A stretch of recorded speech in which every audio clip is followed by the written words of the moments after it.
Welcome, golf fans, pursuers of knowledge and the almighty dollar. This is your golf guru giving you the final diamonds in the rough before you lock in those picks. These are the guys that are below 5% owned and just aren't on people's radar and could help you unlock your lineup. So let me give them to you real quick before you construct those final lineups. All right, so leading off, we got Wyndham Clark. He is at just at about 1% projected ownership, 6,900. He gains a half a stroke on Bermuda. So again, for this course, we are looking. It's a putting fest. So I think Wyndham, he has the length. It's a little sporadic all over, but loves Bermuda greens. Gains a half stroke.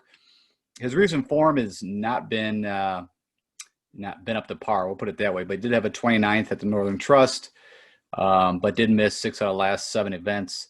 But he does have a 17th finish at Sanderson Farms. So, that was back in 2017. He missed the cut last year and had a 54th before that. But, if you're looking for that guy that's sneaky, that can definitely give you leverage on the field, look to play some Wyndham Clark. I'll probably plug him in some lineups.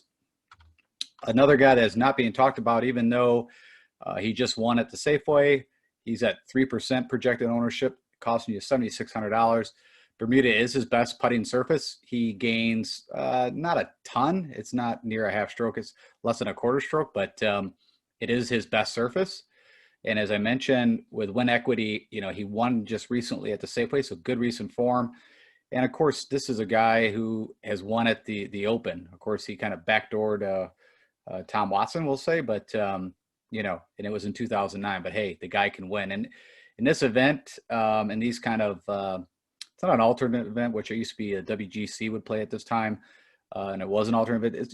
It's an okay field, but it is a full FedEx Cup event, and winning on the tour is hard. And I'm not saying Stuart Synch. I'm not a huge proponent for Stuart Synch, but the guy has only missed 3 cuts of his last 12 events in 2020. And he's also had a 9th at the Houston Open, which is a comp course. It is a par 72, Bermuda, and he had a 28th at Sanderson Farms last year. So all in all, the guy should definitely make the cut and give you some positive bonus play. So in this field, out of 156 guys, that's pretty solid. And then also Charles Schwartzel. He is less projected ownership, 4%, 7,800. Also, Bermuda is one of his best putting surfaces. He gains a third of a stroke on putting. And again, looking for good putters. His recent form has been pretty decent. He had a 23rd at Safeway, a 3rd at the 3M Open, and a 58 at the PGA. There was some missed cuts sprinkled in there.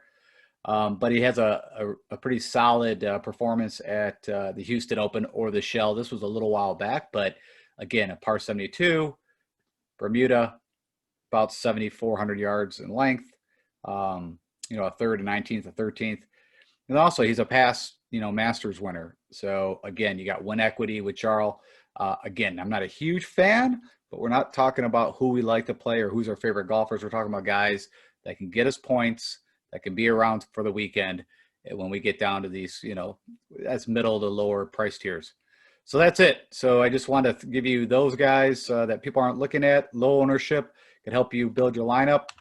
And once again, don't forget, if you are getting value from these shows, please click the like button, share it with whoever you know, and subscribe. As I put out 3 different pieces of content per week, and this is the last one before the tournament. All the best of luck, and knowing is half the battle. Now we just got to go out and win one of these things. Let's go.